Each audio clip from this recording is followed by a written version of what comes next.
Shalom bagi Bapak, Ibu, Saudara-saudara terkasih dimanapun Anda berada. Kita berjumpa lagi di dalam acara Sapaan Rohani bersama dengan BPN. Kami mengucapkan terima kasih bagi Bapak, Ibu, Saudara-saudari terkasih yang telah mendukung setiap kegiatan dan acara BPN. Dan kami masih merindukan Bapak, Ibu, atau saudara-saudari terkasih yang ingin memberikan persembahan kasih bisa mentransfer ke rekening di bawah ini yang tentunya akan memberkati kita semua. Amin. Puji syukur dan kita berterima kasih kalau Allah sungguh luar biasa. Dia memberikan berkat-Nya yang berlimpah untuk kita setiap hari baru boleh kita terima. Saat ini Bapak Ibu yang terkasih, kita mau menyiapkan hati kita untuk memuji dan menyembah Allah. Karena hanya Allah kita satu-satunya yang patut kita puji dan kita sembah. Mari kita angkat tanda kemenangan yang Tuhan berikan kepada kita.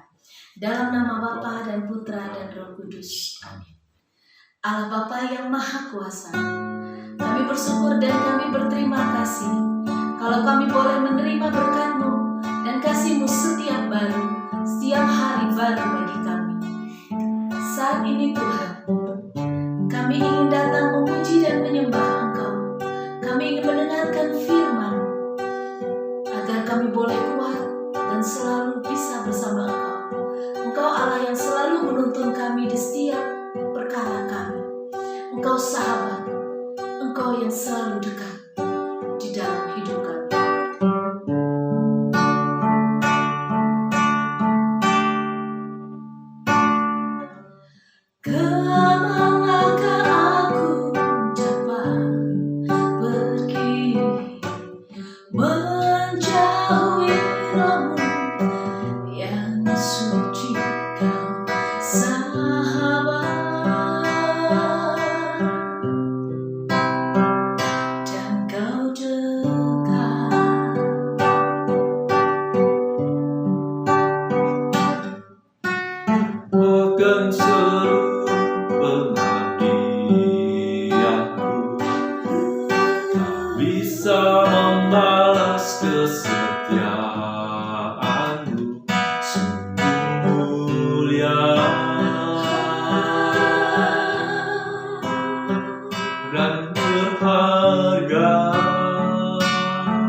Lalu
kasih Yesus atas kebaikan-Mu.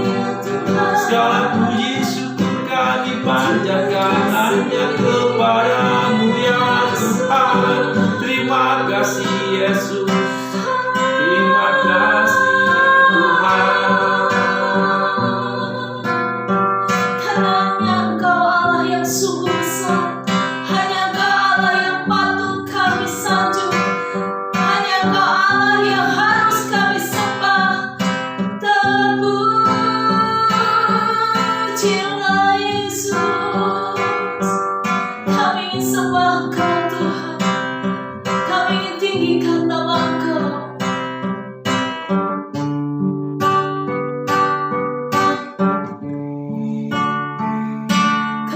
Allah yang besar, ajaib dan mulia, Kau Yesus yang selalu membuatku terpesona. Segala pujian bagi-Mu ya Tuhan, hanya Kau yang layak ku agungkan.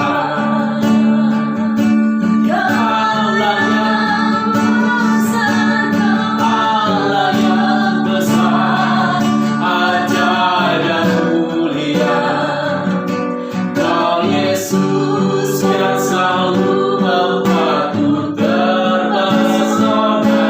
Segala pujian bagi-Mu ya Tuhan, hanya Kau yang layak ku agungkan.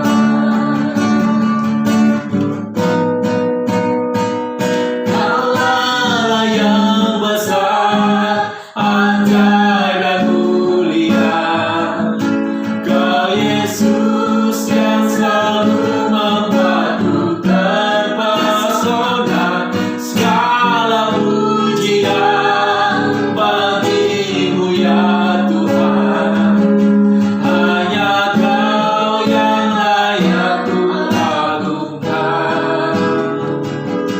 Hanya Kau yang layak, hanya Kau yang layak, hanya Kau yang layak ku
ajaib dan mulia, Kau Yesus yang selalu membuatku terpesona.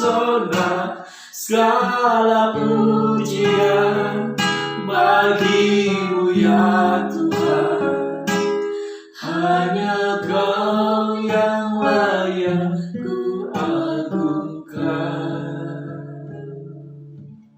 Hanya Engkau Allah yang layak kami agungkan. Hanya Engkau Allah yang membuat kami selalu terpesona. Terpujilah Engkau ya Tuhan kami. Saat ini Tuhan kami siap untuk mendengarkan firman. Kami ingin membuka hati kami. Dan kami ingin masuk terus di pelataran. Terima kasih Tuhan. Kemuliaan kepada Bapa dan Putra dan Roh Kudus. Seperti pada permulaan, sekarang, selalu, dan sepanjang segala abad. Amin.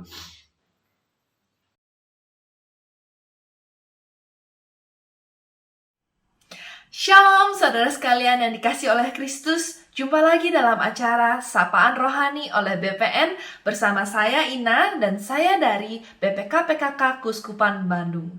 Sebelumnya saya mau cerita sedikit. Waktu saya masih kecil, kira-kira di bangku SD, saya ini merasa biasa ya, anak-anak SD itu ngerasa udah besar gitu kan.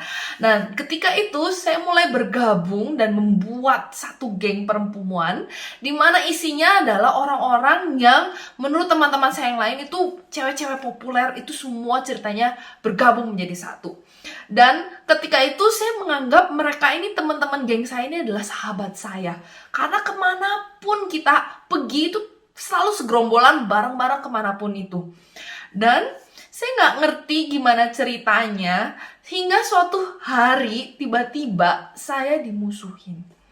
Dan alasannya saya masih nggak tahu sebenarnya sampai sekarang kenapa. Tapi selama kurang lebih 4 hari itu saya benar-benar sendirian. Saya ngerasa saya nggak punya teman. Karena ya geng saya adalah satu-satunya sahabat saya dan teman saya. Tapi puji Tuhannya cuma 4 hari kita bertengkar, kita musuhan, dan tiba-tiba kita baikan lagi seperti tidak ada apa-apa, dan sampai saat ini kita masih berteman. Cuman ada satu hal yang ternyata itu membuat efek yang begitu mendalam dalam hidup saya. Yaitu saya menjadi mempertanyakan, apakah teman-teman saya yang tadinya saya anggap adalah sahabat saya, yang satu geng ini adalah sungguh-sungguh sahabat saya. Dan cukup lama saya menjadi seorang yang takut untuk bersahabat dengan teman-teman yang saya anggap cukup dekat, dan saya selalu mempertanyakan gitu, apa itu arti sahabat? Saudara, apakah saudara mungkin merasakan atau pernah punya pengalaman seperti saya? Atau mungkin saat ini saudara juga masih mempertanyakan, apakah temanku adalah sahabatku? Saya harap ketika saudara sedang menonton video ini, saudara mendapatkan sapaan rohani dari Tuhan mengenai tema kita pada malam hari ini, yaitu kasih filia. Kalau di episode sebelumnya, saya percaya saudara sudah melihat pewartaan dari Bro Lana dan Sis Yuli yang luar biasa tentang kasih antara suami dan istri, atau bisa juga kita sebut sebagai kasih eros. Hari ini kita mau membahas lebih tentang kasih filia, yaitu kasih antara seorang sahabat. Karena kata filia sendiri itu diambil dari bahasa Yunani yang artinya adalah persahabatan. Dan beda dengan kasih agape yang kita tahu adalah kasih ilahi, di mana seperti Yesus yang sungguh mengasihi kita sampai ia rela wafat di kayu salib untuk kita, untuk menebus dosa kita. Kasih filia ini berbeda, karena kasih filia ini lebih ke arah di mana ada 2 orang atau beberapa orang berkumpul dan mereka saling mengasihi karena ada kesamaan antara satu sama lain, sehingga mereka bisa saling mengasihi satu sama lainnya. Dan agar kita lebih mudah lagi untuk memahami arti kata filia ini sendiri, mari kita mau lihat satu kisah di mana kisah ini sangat-sangat luar biasa mengartikan sebuah persaudaraan yang sejati. Dan kita semua sudah tahu kisah ini, saya percaya saudara di rumah sudah tahu, yaitu kisah persaudaraan antara Daud dan Yonatan. Saudara, kita ingat dan kita tahu bahwa Daud adalah seorang gembala dan dia lahir di Bethlehem, sedangkan Yonatan yang dari bayi sudah lahir dan besar di istana. Mereka yang memiliki sungguh besar ya perbedaan derajat mereka bagaikan bumi dan langit, tapi mereka Luar biasa mereka tidak melihat perbedaan itu dan menjadikan mereka sebagai seorang sahabat. Dan kisah persahabatan mereka dimulai ketika Daud telah berhasil mengalahkan Goliat. Dan Saul yang begitu penasaran siapa pria ini mengundang Daud masuk ke dalam istana. Dan di situ itulah hari pertama di mana Daud bertemu dengan Yonatan. Saat itu juga ketika Daud selesai berbicara dengan Saul, di 1 Samuel 18 ayat 1 dikatakan bahwa berpadulah jiwa Yonatan dengan jiwa Daud, dan Yonatan mengasihi dia seperti jiwanya sendiri. Dan pada hari itu, Saul membawa dia, tidak membiarkannya pulang ke rumah ayahnya. Yonatan mengikat perjanjian dengan Daud karena ia mengasihi dia seperti dirinya sendiri. Di sini dikatakan bahwa ketika Yonatan bertemu dengan Daud, dia sudah sungguh-sungguh mengasihi Daud sampai ia membuat satu perjanjian persahabatan dengan Daud. Dan ketika Daud mau berperang, Yonatan pun berkata lagi bahwa ia akan menanggalkan jubah yang dipakainya dan memberikannya kepada Daud, juga baju perangnya sampai pedangnya, panahnya, dan ikat pinggangnya. Saudara, ketika saat itu jubah, pedang, dan segalanya itu adalah lambang yang luar biasa, yaitu lambang arti kehormatan dan kedudukan. Namun inilah bukti kasih dan kerendahan hati Yonatan. Dan tidak sampai di situ saja, karena ketika Daud pulang dan dia berhasil mengalahkan orang Filistin, banyak sekali orang-orang yang benar-benar mengagungkan Daud. Dan itu membuat Saul sangat-sangat iri dan sampai ingin membunuh Daud. Dan di sini, saudara, Yonatan sungguh-sungguh bingung karena dia nggak tahu harus gimana. Di satu sisi, ayahnya itu sangat-sangat membenci Daud. Dan di satu sisi yang lain, Yonatan itu sangat-sangat mengasihi sahabatnya Daud dan ia mau melindungi Daud. Perjalanan persahabatan mereka tidaklah lancar dan tidaklah mudah karena begitu banyak rintangan yang harus mereka alami. Dan di mana Yonatan senantiasa terus melindungi Daud sampai akhir.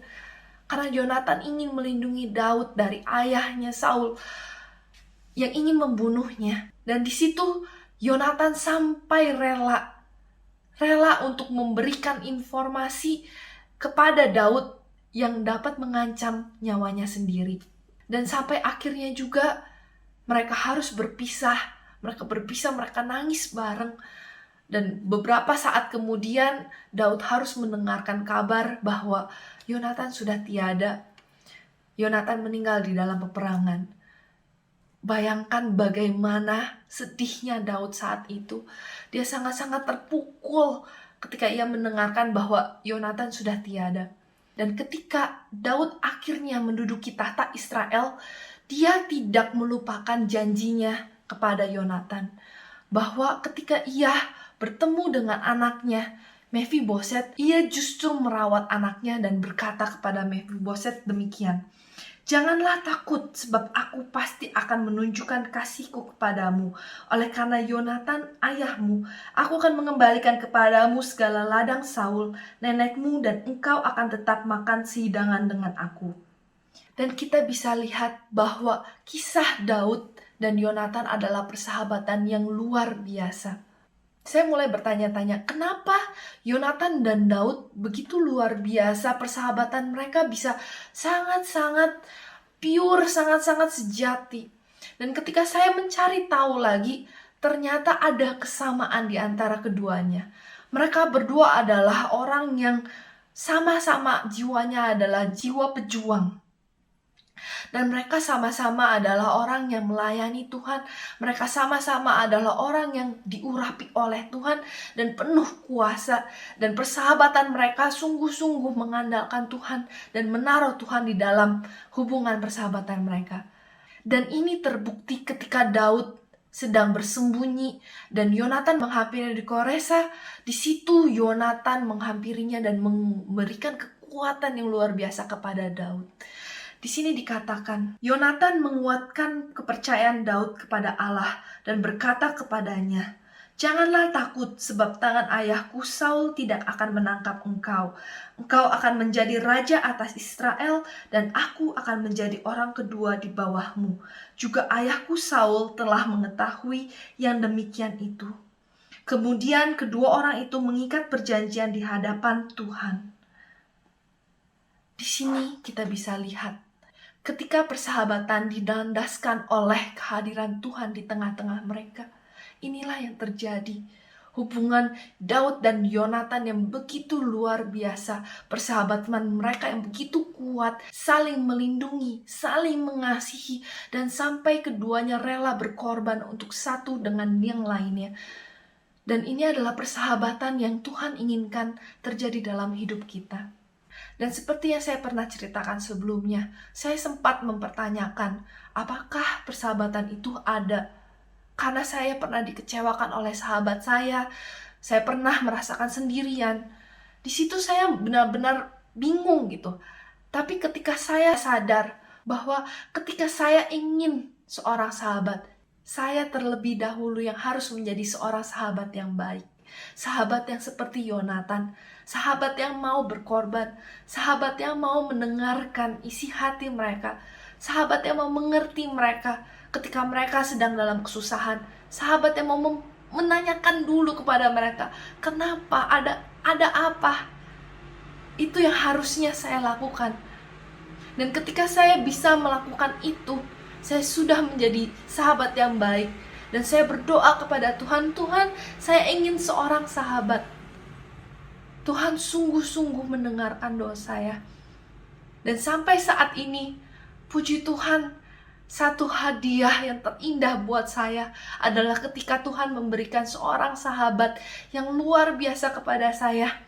Yaitu sahabat yang seperti Yonatan, sahabat yang terus menopang saya, sahabat yang kita terus bertumbuh bareng dalam Kristus, sahabat yang sampai saat ini kita bisa melayani bareng, sahabat yang seiman, yang terus mengajari saya dan mengingatkan saya, dan sampai menegur saya ketika saya mulai masuk ke dalam jalan yang tidak benar.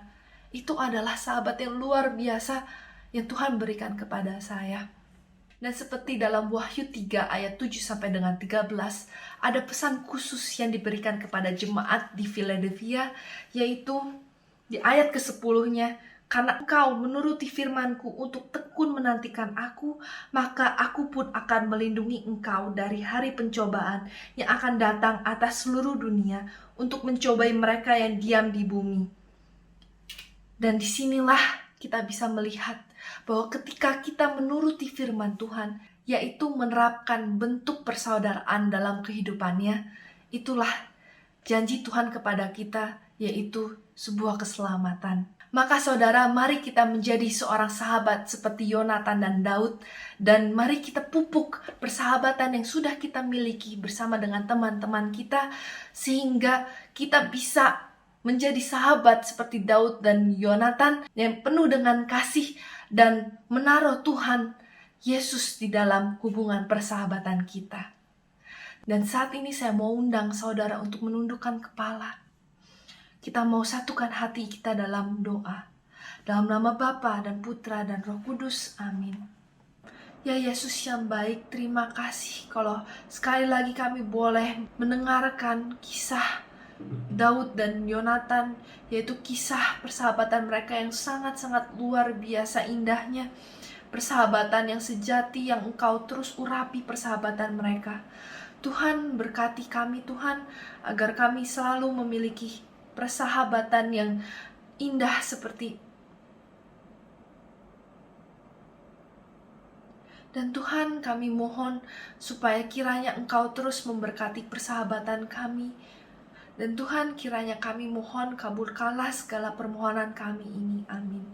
Kemuliaan kepada Bapa dan Putra dan Roh Kudus, seperti pada permulaan segala abad. Amin. Dalam nama Bapa dan Putra dan Roh Kudus. Amin. Tuhan Yesus memberkati.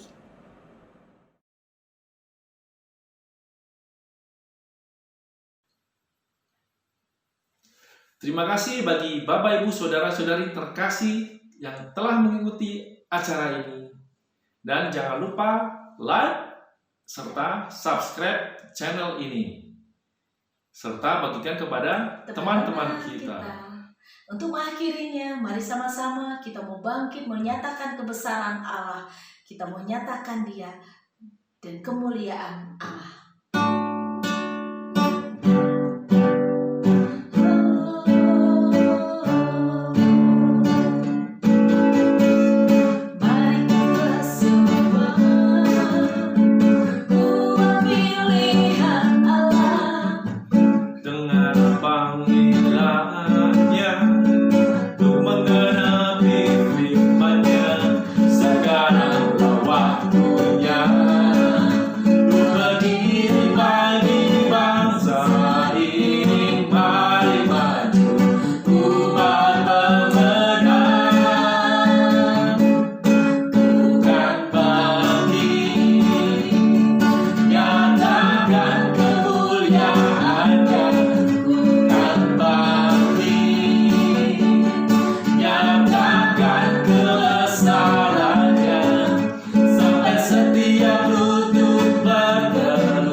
Terima kasih, Tuhan Yesus memberkati.